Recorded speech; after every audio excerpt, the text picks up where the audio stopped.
수험생 여러분 안녕하십니까. 부동산 공시법을 담당하는 송룡입니다. 자, 이번 시간은요. 교재 218페이지 등기 신청 방법. 지난번 시간까지는 이제 신청에 대한 큰 틀을 이제 설명해 드렸고요. 자, 이번 시간부터는 이제 등기 신청 방문을 하는 방법과 전자 신청에 대한 거, 그 다음에 어떠한 것들을 우리가 첨부할 것이냐, 첨부 정보에 대한 내용들을 정리를 하는 시간을 한번 갖도록 합니다. 자, 219페이지, 218페이지에 제3절 등기 신청 방법 해가지고 등기를 이제 신청하는 신청 방법에는 크게 이제 몇 가지가 있어요? 이제 두 가지가 있다. 두 가지. 직접 등기소에 우리가 방문을 해서 하는 방문 신청. 방문 신청의 개념이 있고, 두 번째로 직접 방문을 하지 않고 전자 신청할 수도 있죠. 전자 신청도 할 수 있더라 이겁니다. 전자 신청의 경우에는 큰 틀만 정리해서 보시면 될 것 같아요. 자, 방문 신청이라고 하는 것은 결과적으로 등기소에 무엇 하라는 거예요? 등기소에 출석을 해서 하는 개념이다 이겁니다. 근데 출석에 이제 방문 신청에 어떤 규정이 있다 그랬어요? 예외 규정이 있었다라고 말씀을 드렸어. 어떤 걸까요? 그 예외 규정이 관공서가 무엇한 경우에? 관공서가 촉탁을 하는 경우하고 전자신청의 경우는 출석주의의 예외 규정이다라고 설명해 드렸고요. 자, 방문 신청을 하게 되면 꼭 우리가 이제 뭐를 작성을 해야 되는 거냐면 신청 정보를 작성을 해가지고 이것을 등기소에 무엇해야 된다? 제공해야 됩니다. 신청 정보를 작성을 해서 등기소에 제공하는데 219페이지 이제 방문 신청해가지고 직접 출석하여 제출하는 것이다. 신청 정보를 제공하는 것이다. 라고 나누는데 이 신청 정보를 작성하는 방법은요. 신청 정보를 작성하는 원칙은 한 건에 대해서 하나의 신청 정보를 작성을 하는 것이다 이겁니다. 1건 1 신청 정보의 원칙을 이제 취하고 있다라. 그러니까 건수마다 하나의 신청 정보를 작성하자 그런 의미죠. 원칙이 있으면 여기서 무엇이 있다? 예외 규정이 있더라 이겁니다. 예외 규정. 요거 이제 잘 체크해서 보셔야 돼요. 예외 규정. 예외 규정은 일괄적으로 신청할 수 있다 이겁니다. 즉 하나의 신청 정보에다가 여러 개의 건을 우리가 할 수 있다 이겁니다. 기본적으로 어떤 경우냐면은 관할이 동일하고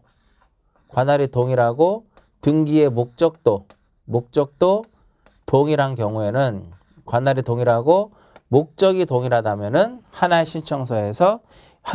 신청서로 일괄적으로 할 수 있더라 이겁니다. 그래서 목적 원인이라고 할까요?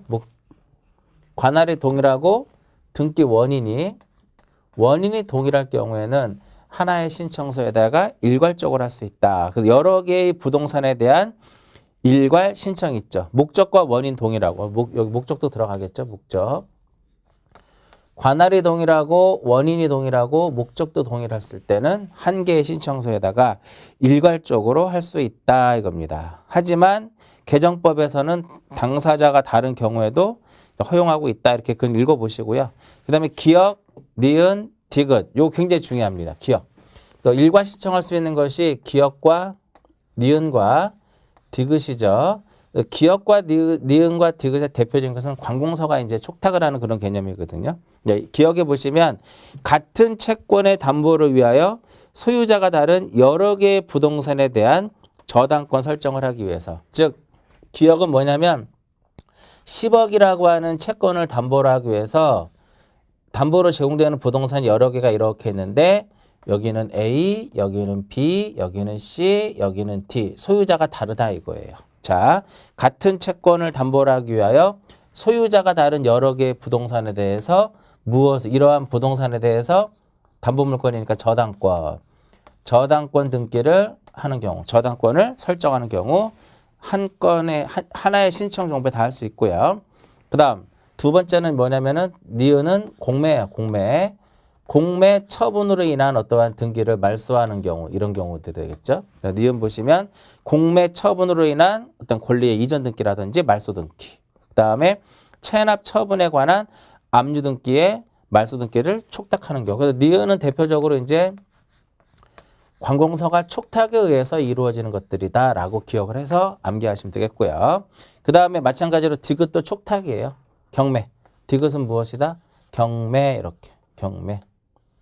저당권, 공매, 경매 이런 식으로 기억하시면 돼요. 경매에 있어서 매수인 앞으로 소유권을 이전하는 거라든지 매수인이 인수하지 아니하는 부동산에 부담을 주는 기입등기를 말소한다라든지 이런 것들. 그 다음에 이제 취득세를 내게 되게끔 되어 있는데 마지막만 기억하시면 돼요. 취득세는 부동산별로 취득세, 등기신청 수수료, 국민주택 채권 등은 부동산별로 계산해야 된다 이겁니다. 자, 그래서 이제 신청 정보 나오죠? 요 신청 정보 작년에도 시험에 이제 출제됐듯이 좀 중요한 이제 부분 중에 하나가 이제 1번하고 2번. 요거 되게 중요하죠? 방문 신청의 경우에는 신청서의 신청 정보의 내용으로 등기소에 제공을 하는데 기명 날인하거나 무엇을 된다? 기명 날인 신청서는 기명 날인 또는 무엇을 해야 된다? 서명해야 된다라는 거. 또는이에요. 미시 아니라 기명 날인 또는 서명해야 될 것이고, 그 다음에 이제 두 번째는 뭐라고 썼냐면은 신청서가 굉장히 여러 장이다. 그죠? 신청서가 여러 장일 경우에는 두 번째는 무엇을 해야 된다? 간인을 해야 된다. 이겁니다. 간인을 해야 되는데 만약에 다수일 경우에 어떻게 할 것이냐? 권리자 의무자가 다수일 경우에는 그중에 몇 명만? 한 명만 하면 된다 이겁니다. 그래서 2번에 보시면 신청서가 여러 장일 경우에는 신청서 또는 그 대리인이 간인을 해야 되고 권리자 의무자가 여러 명일 때 그중 한 명만 한다 이겁니다. 다만 신청서에 서명을 하였을 때는 각 장마다 연결되는 무엇을 함으로써 서명을 함으로써 간인을 무엇할 수 있다? 대신할 수 있다 이겁니다. 이렇게 신청서 여러 장이면 이렇게 붙여서 이렇게 여기다가 서명을 하면 간인을 대신할 수 있다라는 거고요. 그 다음에 이제 요 두 가지 이제 기억하시고, 그 다음에 또 하나, 이제 공유일 때는 뭐를 쓰죠? 공유일 경우에는 신청 정보에 지분을 쓰도록 되어 있고요. 만약에 합유일 경우에는 지분을 쓰지 않아요. 그럼 합유일 경우에는 합유라고 하는 취지를 기록하도록 되어 있다. 합의의 뜻을 기록한다라는 거죠. 합의의 뜻을 기록하더라. 이렇게 기억을 하시면 되겠고. 자, 221페이지 밑에 문제에서 하나 이제 체크할 것이 동그라미 3번 보시면 신청서에 문자를 무엇할 때, 요 문자를 삭제할 경우에는요, 그 글자 수 난 외에 적으며 문자의 앞뒤에 가로를 붙이고 서명하고 날인한다라고 하는데 서명 또는 뭐예요? 서명하고 날인이 아니라 서명 또는 날인이에요.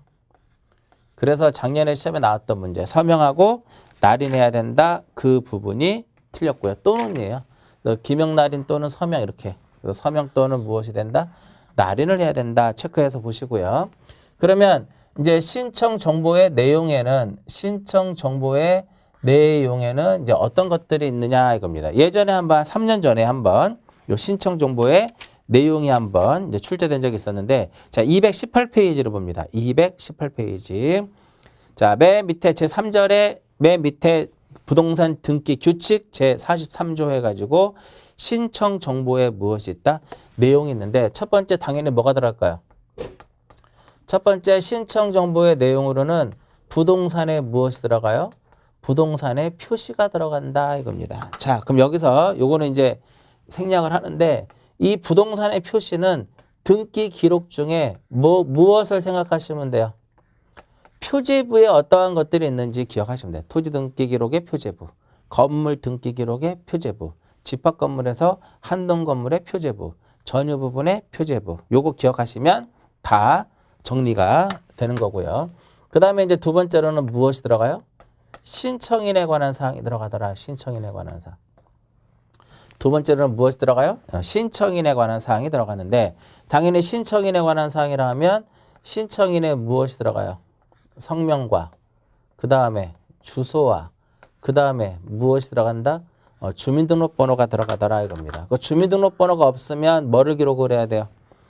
법인의 경우에는 명칭, 소재지, 주민등록번호 대신에 무엇이 들어가야 된다? 부동산 등기용 등록번호. 부동산 등기용 등록번호가 부동산 등기용 등록번호가 이제 들어가야 되겠고요. 자, 그 다음에 세 번째로 신청인이 법인인 경우에 만약에 이 신청인이 누구다? 법인이다. 신청인이 만약에 법인일 경우에는 그 법인에 무엇이 들어가야 돼? 대표자. 대표자의 성명과 주소. 법인의 대표자의 성명하고 무엇이 들어가야 된다? 주소가 들어가야 된다. 뭐는 들어가지 않아요? 주민등록번호 안 들어가요? 주민등록번호 안 들어가고요. 그 다음에 네 번째로 4번인 4호에 보시면 신청인이 누구일 때는 지난번에 했었죠. 대리인의 경우 대리인이 등기를 신청할 때는 대리인의 뭐만 들어가요? 대리인의 성명하고 무엇만 들어간다? 성명과 주소만 들어가더라. 역시 마찬가지로 주민등록번호 들어가지 않고요. 그 다음에 5번째 시험에 여러 번 언급된 것 중에 하나. 신청 정보에는 등기 원인 및 무엇이다? 원인 일자가 들어가죠. 연월일. 등기 원인 및 그 연월일이 들어가는데 등기 원인 및 연월일을 우리가 기록하지 않는 것이 하나 있죠. 그게 바로 무엇이다? 시험에 잘 나오는 거죠. 소유권 보존 등기. 이 소유권 보존 등기의 경우에는 등기 원인 및 연월일을 기록하지 않는다라는 거 굉장히 중요해요. 6번째 등기에 무엇이 들어간다? 등기에 목적이 들어간다. 목적. 소유권 보존이다. 소유권 이전이다. 뭐 이런 것들. 그 다음에 7번째 굉장히 중요합니다. 등기필 정보. 등기필 정보 좀 이따 바로 연결해서 요거 설명해 드리도록 하고요. 그 다음에 당연히 뭐가 들어가야 될까요? 관할 등기소 들어가겠죠? 등기소에 표시 들어갈 것이고요. 등기소에 표시가 들어갈 것이고 언제 신청했느냐? 9번째로 신청한 그 날짜가 들어갑니다. 신청 연월일. 신청 연월일이 들어가더라 이겁니다. 자, 여기서 이제 잘 보시면은요. 요렇게 2번부터 이렇게 7번까지 쭉 보시면 2번부터 6번까지일까요? 2번부터 6번까지를 보시면 이것은 등기 기록이 어디에 들어가는 거? 갑구라든지 어디에 들어가는 거? 갑구라든지 을구에 들어가는 내용이 여기 써지는 거예요. 갑구라든지 을구에. 그래서 신청 정보의 내용하고 만약에 등기부하고 서로 어떻게 되면 이게 불일치하게 되면 이게 무엇이 될까요? 각하가 돼요. 등기 기록사항하고 서로 불일치하게 되면 얘는 각하가 됩니다. 이거 뒤에 다시 한번 나올 겁니다. 자, 이 정도 기억하시고요. 마지막에 동굴 2항. 2항에 보시면은 우리 지난번에 이거 했었죠. 비법인 사단재단. 비법인 사단재단의 경우에는 신청은 누가 한다? 신청은 누가 해요? 대표자 또는 누가 관리인이하더라 이겁니다. 그러면 등기는 누구 앞으로 이루어져요? 등기는 사단, 재단 명의로 이루어지더라 이겁니다. 따라서 신청은 대표자 관리인이 하기 때문에 대표자 관리인에 뭐가 들어가야 돼요? 성명하고. 대표자 관리인의 성명하고 주소하고 그 다음에 무엇이 들어가줘야 된다?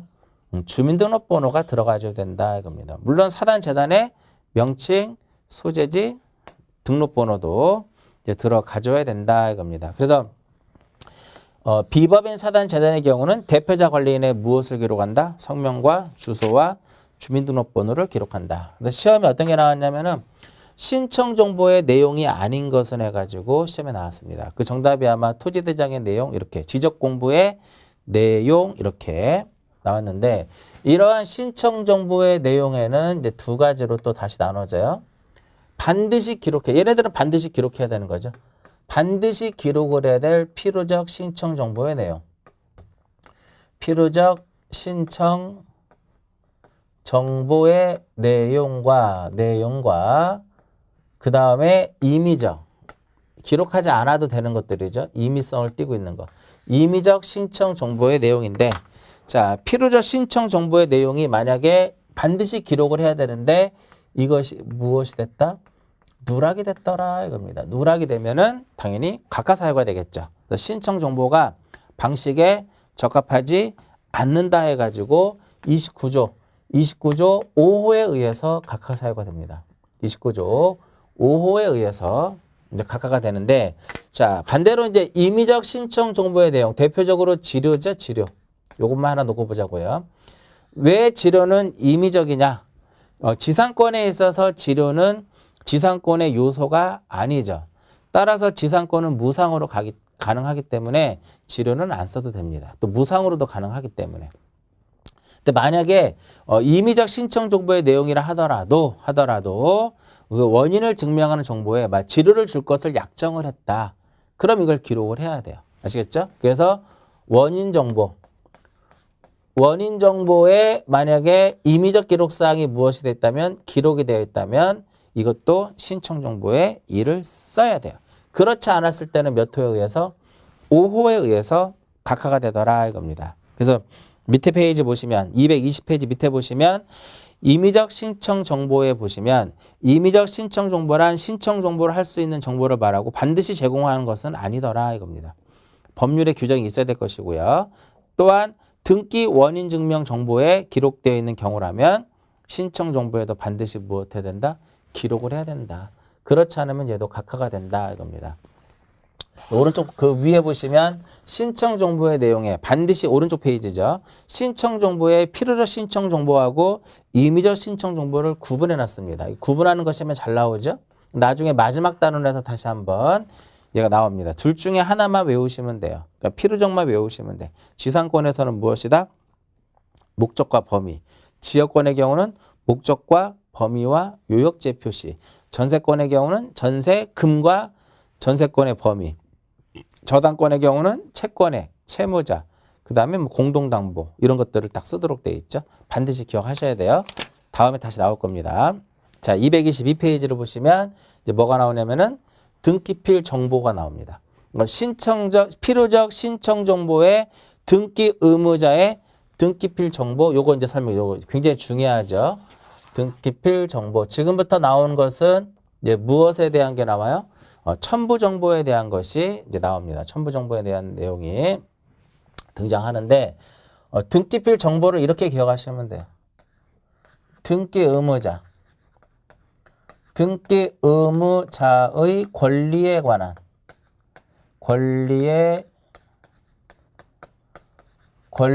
관한 등기필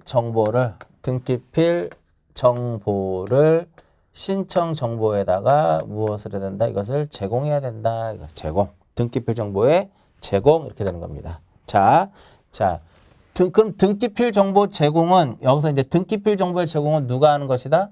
등기 의무자가 하는 겁니다.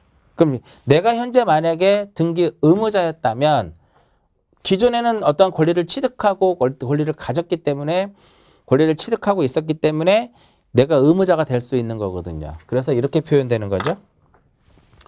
과거에 권리를 등기 의무자가 과거에 권리를 무엇하고 취득을 하고 교부받은 등기 의무자가요. 과거에 권리를 취득하고 교부받은 등기필 정보를 무엇해야 된다? 제공해야 된다 이겁니다. 따라서 등기필 정보는 누가 제공하는 것이다? 누가 제공하는 거예요? 의무자가 제공하는 것이다 이겁니다. 자, 여기서 잘 보세요. 등기 의무자가 제공하는 거니까 우리가 보통 어떤 등기를 할 때 권리자다, 의무자다 이렇게 나오는 경우는 어떤 신청이에요? 공동신청이다. 공동신청.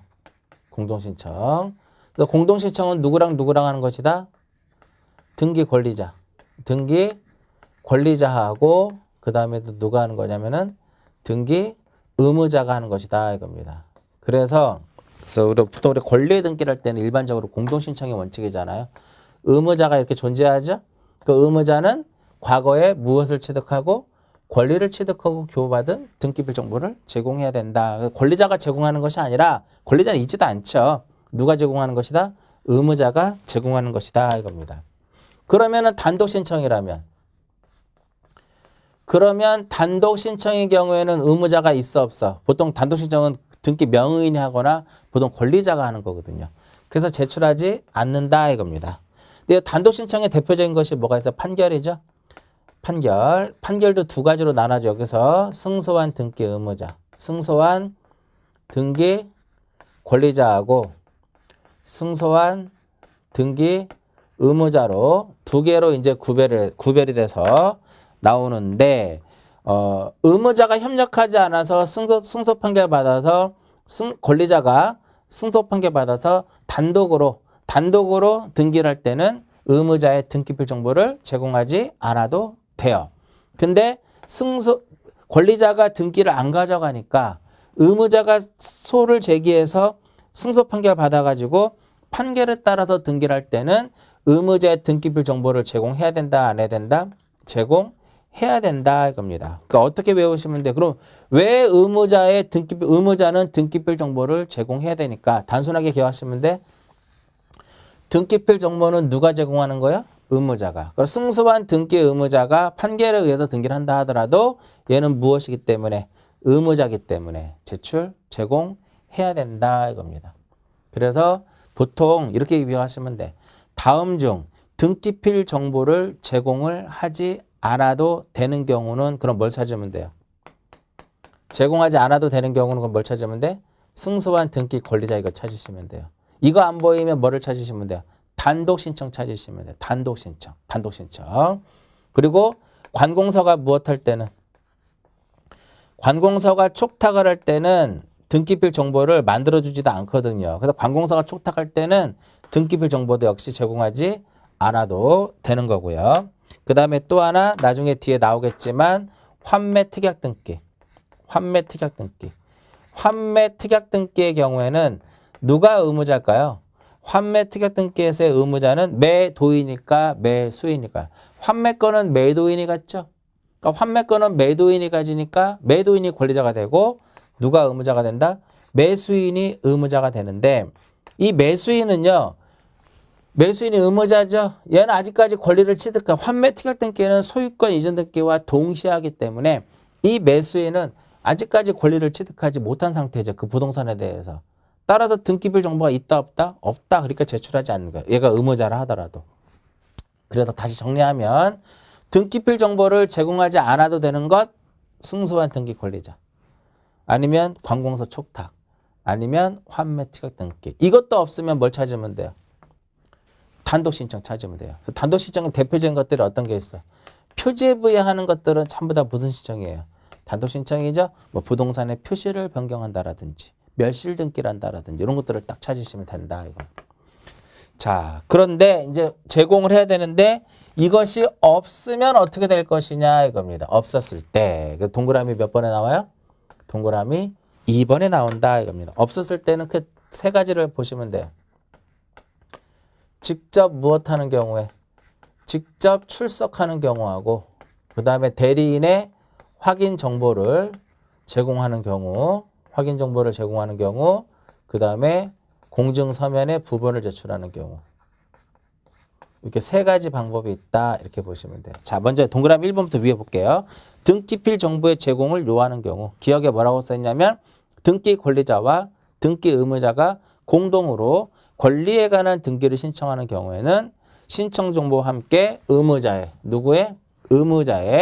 등기필 정보를 등기소에 제공해야 된다.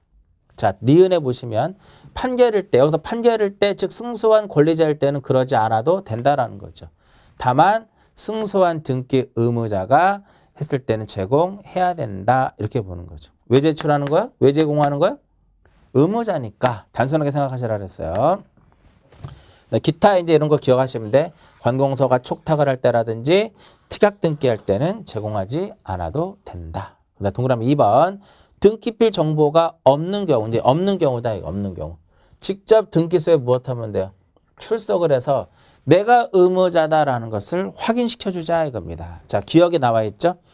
등기 의무자의 등기필 정보가 없을 때는 의무자 또는 그 법정 대리인이 등기소에 출석을 해서 등기관으로부터 의무자 또는 그 법정 대리인임을 확인받아야 한다. 그럼 뭐 제출하면 돼? 출석해가지고 주민등록증 그죠? 여권 이런 거 제출하면 되는 거죠. 주민등록증, 여권 이런 것들을 해서 확인조서를 작성하면 돼요. 그래서 본인이 직접 출석을 해서 뭐를 작성한다? 확인조서를 작성을 하면 되고요. 그 싫다 이거야. 내가 출석하기 싫다 이겁니다. 그러면은 오른쪽 페이지 1번에 박스에 1번에 보시면 신청인의 대리인이 의무자 등으로부터 위임을 받았음을 확인한 경우 확인 정보를 등기소에 제공하면 됩니다. 근데 여기서 대리인이라고 봐야 되겠죠. 대리인이 의무자로부터 위임을 받았다라고 하는 확인 정보를 제출하면 돼. 근데 여기서 대리인은 아무나 되는 것이 아니라 반드시 변호사와 법무사이어야 한다. 변호사와 법무사이어야 한다. 요거 잘 기억하시고. 두 번째는 뭐냐면 신청서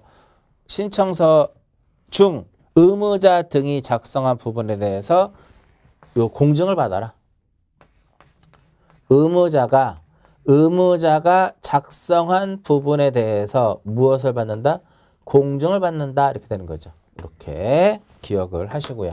이따 뒤에 이제 인감하고 같이 어울려서 나오는 것이 요 두 가지 방법을 택했을 때 소유권 이외의 권리의 경우는 요 두 가지 방법을 택했을 때는 의무자에 무엇도 첨부하도록 되냐면은 인감증명도 제공하도록 제출하도록 인감증명을 제출하도록 되어 있더라 이겁니다. 이렇게까지 기억을 하시면 되겠고요. 여기까지가 이제 방문 신청을 했을 때 일반적인 이제 신청 정보의 내용을 가지고 쭉 정리를 한 거고요. 자, 그 다음에 이제 두 번째로 이제 신청하는 방법에는 어떤 방법이 있어요? 전자신청이 있더라 이겁니다. 전자신청이 있는데 이 전자신청 부분에서는 큰 핵심적인 것만 기억을 하시면 됩니다. 그래서 어떤 것들을 보시면 돼? 전자신청의 어떤 대상, 전자신청을 할 수 있는 자, 전자신청을 할 수 있는 자에 대한 부분하고 그 다음에 또 하나 무엇에 대한 거? 사용자 등록에 대한 것을 보자. 이거 요 정도만. 이 두 가지만 딱 기억하시면 돼. 자, 이제 교재 보시면 법조문 가지고만 우리가 이번 정리할게요. 223페이지. 자, 부동산 등기 규칙 제67조 전자신청의 방법 이렇게 써 있습니다. 자, 전자신청은 당사자가 직접 하거나 그러니까 전자신청은 이렇게 보시면 당사자가 어떻게 할 수 있다? 직접 할 수 있고 또 누가 할 수도 있어요? 자격자 대리인이 할 수 있더라. 그러니까 자격자 대리인이 할 수 있는데 자, 일반적으로 방문 신청할 때는 대리인의 자격은 없다라고 말씀을 드렸죠. 근데 전자신청일 때는 대리인 앞에 꼭 뭐가 붙어요? 자격자. 자격자가 아닌 대리인은 할 수 없다. 그럼 여기서 자격자는 누구냐 이거죠. 자격자는 변호사와 무엇을 의미하는 것이다? 변호사와 법무사를 의미한다. 이렇게 변호사와 법무사를 의미한다 이겁니다. 그래서 보시면 다만 법인 아닌 사단재단. 그러니까 여기서 당사자가 직접 하거나 이렇게 나와 있죠. 여기서 누구는 안 돼요? 비법인 사단재단은 이게 핵심이죠. 이게 이 부분. 비법인 사단재단의 경우에는 전자신청 할 수 있다 없다? 없다. 이게 가장 시험에 잘 나오는 부분이에요. 그 외국인은 여기서 당사자에 누구로 들어가요? 외국인도 포함이 된다 이겁니다. 외국인도 들어가고 미성년자 들어가요. 외국인도 일정한 요건을 갖췄을 때는 전자신청을 할 수 있다. 다음에 요건을 갖췄을 때는 전자신청을 할 수 있다라는 거죠. 그럼 여기서 다음의 요건이라고 하는 것은 첫 번째 무엇이다? 외국인 등록을 한 경우입니다. 두 번째로는 국내 거소 신고를 한 겁니다. 그래서 외국인 등록을 하고 또는 국내 거소 신고를 했다면 이 외국인도 요건을 갖췄다고 보고 전자신청을 할 수 있다라는 겁니다. 됐죠? 그 다음에 2항에 보시면 전자신청을 하는 경우에는 신청정보의 내용으로 등기소에 제공해야 하는 정보를 전자문서로 등기소에 무엇한다? 송신한다 이겁니다. 이 경우에 사용자 등록번호도 함께 송신해야 된다 이렇게 보면 되겠고요. 마찬가지로 이 3항에 보시면 첨부정보로서 등기소에 제공해야 할 정보를 전자문서로 등기소에 송신하거나 대법원 예규로 정하는 바에 따라 등기소에 제공해야 된다 이겁니다. 그 다음에 이제 사항은 뭐야? 사항은 전자문서로 송신할 때는 신청인 또는 문서 작성자의 전자 서명 정보를 함께 송신해야 된다. 이게 이제 공인인증이 되겠죠. 개인의 경우에는 전자서명법의 공인인증서, 법인의 경우에는 상업등기법의 전자증명서, 관공서의 경우는 대법원 예규로 정하는 전자인증서. 그 정도 읽어보시면 되겠고요. 그 다음에 밑에 나오는 게 바로 뭐냐면 사용자 등록입니다. 사용자 등록. 자, 1항에 보시면 전자신청을 하기 위해서는 그 등기 신청을 하는 당사자 또는 당사자 또는 대리인이 되겠죠. 등기 신청을 대리할 수 있는 자격자 대리인이 최초의 등기 신청 전에 사용자 등록을 해야 된다. 그러니까 사용자 등록은 미리 해야 된다. 이거 미리 해야 된다 이겁니다.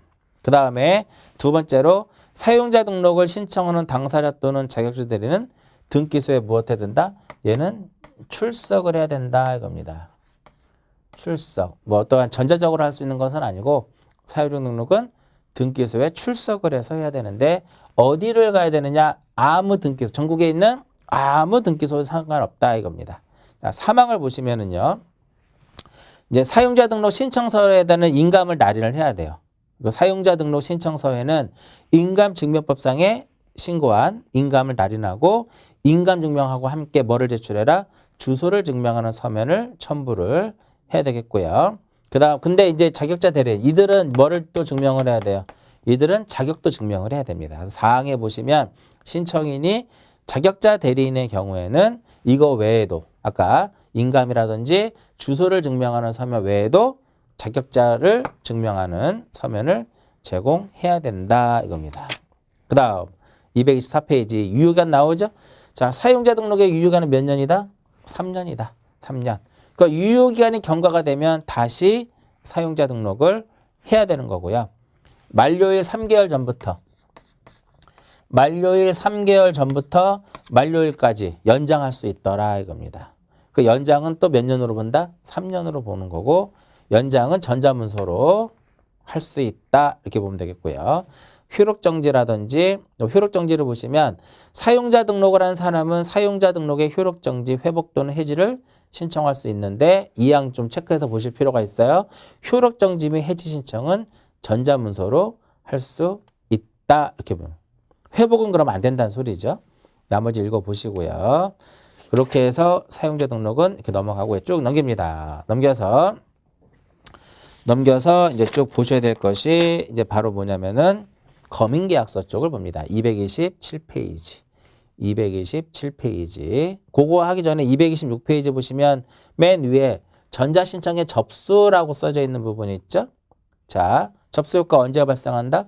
전산정보 처리 조직에 저장됐을 때 접수된 것으로 본다 이겁니다. 그러니까 접수를 하게 되면 번호가 생성이 되겠죠. 당연히 접수 번호는 자동적으로 생성이 됩니다.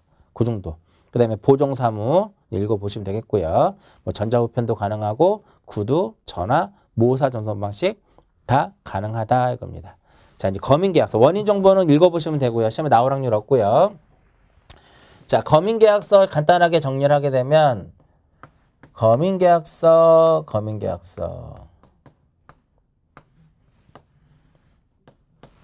자, 검인계약서. 이게 중개실무에서도 나오는 내용인데 이 검인은요. 어떠한 그 탈세를 막기 위해서 이제 도입된 것이다라고 보시면 되겠고요.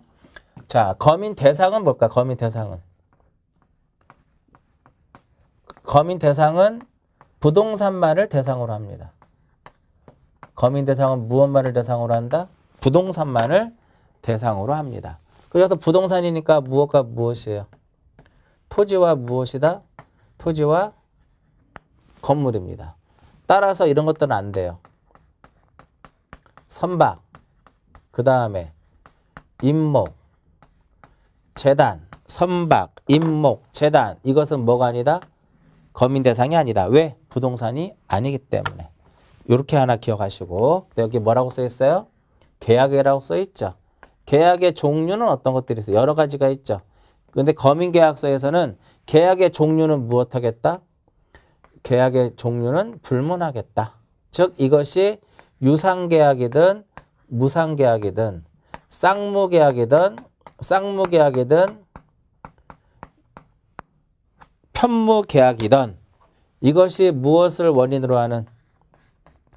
이것을 계약을 원인으로 하는 어떠한 등기의 경우에는 소유권 이전 등기하는 경우는 그 계약서에 무엇을 받자? 계약서에 거민을 받아야 된다. 이게 핵심이죠. 자, 두 가지를 충족을 해야 돼요. 계약이라는 거하고 소유권 이전이라고 하는 것 두 가지를 충족을 하면 거민을 받는 것이다 이겁니다. 무엇과 무엇을 충족을 해야 돼요? 계약이라는 거하고 소유권 이전이라는 거 이 두 개를 다 충족을 해야 된다 이겁니다. 따라서 소유권 이전 등기 청구권을 보존하는 가등기는 거민받을 필요 없고요. 소유권을 말소하는 경우에도 거민을 받을 필요가 없습니다. 왜? 소유권 이전 등기가 아니잖아 얘네들은. 거민 안 받는 겁니다. 그럼 가등기 때는 거민 안 받는 거죠. 그럼 언제 받는 것이다? 가등기 때 거민을 안 받으면 본등기 때 가서는 거민을 어떻게 된다? 거민을 받아야 된다 이겁니다. 계약이라는 거하고 소유권 이전이라는 거. 물론 여기에 계약이면서 소유권 이전이라 하더라도 예외적으로 거민을 받지 않는 경우 있죠. 어떤 경우일까요? 계약의 당사자가 일방 당사자가 국가라든지 지자체인 경우. 국가라든지 지자체의 경우. 그 다음에 토지거래 허가를 받은 경우.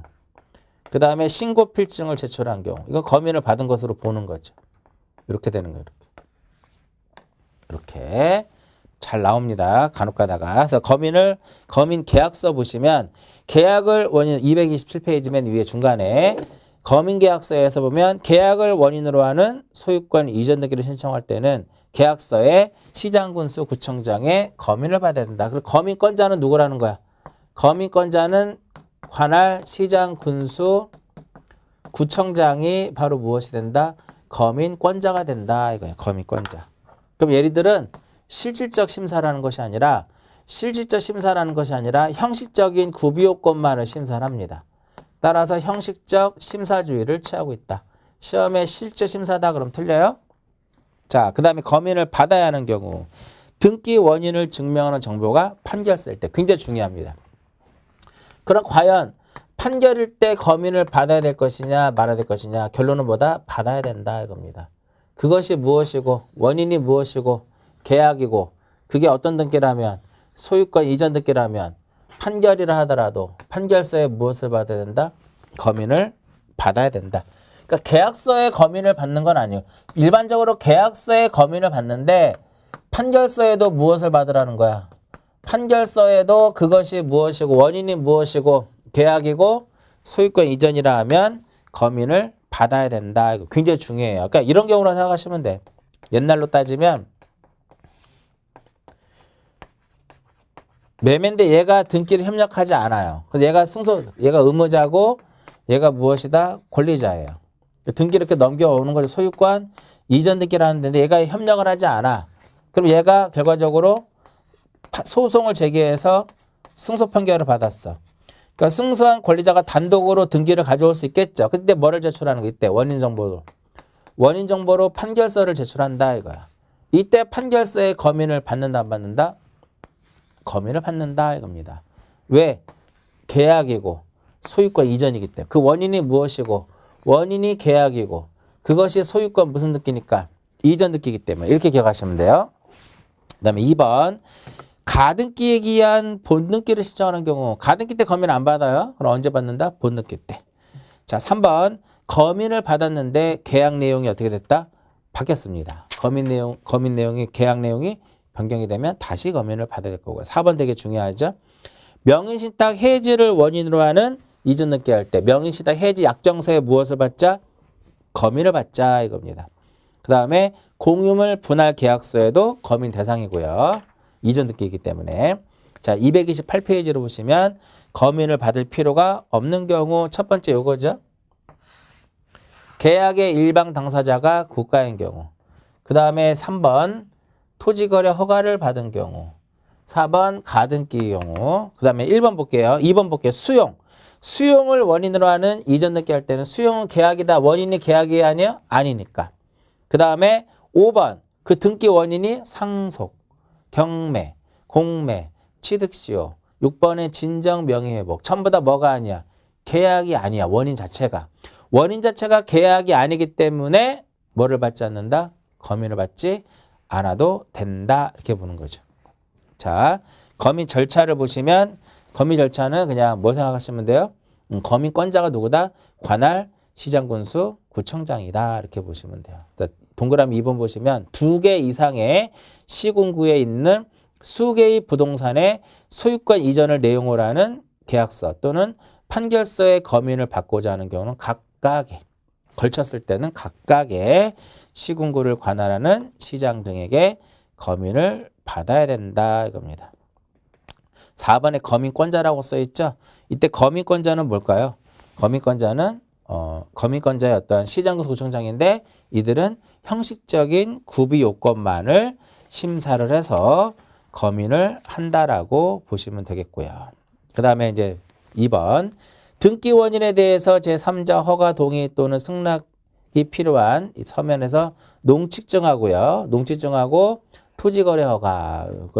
농지 취득 자격증명 같은 경우는 시험에 나올 수 있는 것이 제출할 것이냐 말 것이냐 이런 부분만 나와요. 그래서 기억에 이제 농지를 취득하는 자는 농지의 소재지를 관할하는 시, 구, 읍면의 장으로부터 허가 증명을 받아야 되는데 니은은 받지 않아도 되는 내용을 써놓은 거고요. 그다음 오른쪽 토지거래 허가서.